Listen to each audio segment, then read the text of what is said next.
what we've got here. Look what we've got here. Elisha Wonderwhite, you've managed to convince Joan to come in for you. You've scored yourself an older lady. Oh, Joan, you're going to be happy with a teenage Romeo. You've been on your lonesome for a long time. Now you've finally been wooed into the nest by this teenage Romeo, Elisha Wonderwhite. There you are, darling, beautiful Joan.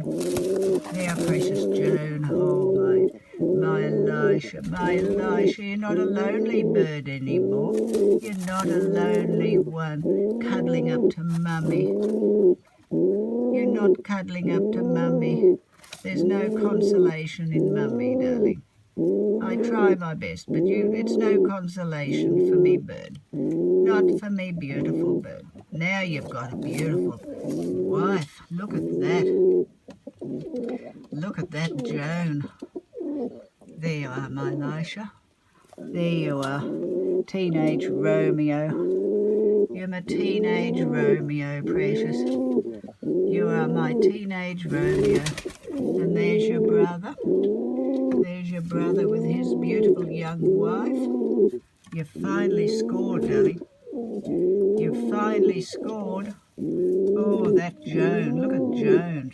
You're going to be happy with him. You're going to be very happy together. Oh, you're a fine couple.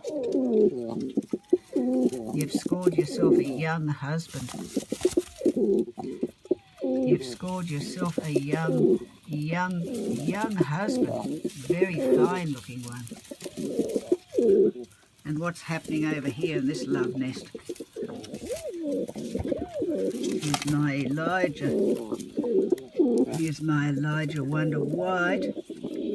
My Elijah Wonderwhite and little Ruby Rose. Oh, look at that. It's all happening in the love nest. Two brothers. You're not lonely anymore, darling. No, little Ruby. Hello, precious Ruby. Oh, that's nice. That's nice, me Elijah. Nice to see me Elijah not lonely anymore. Good boy. There you are, darlings. All happy. There's your brother. There's your brother in bliss now with Joan. There, I'll leave you to it. Okay, bye.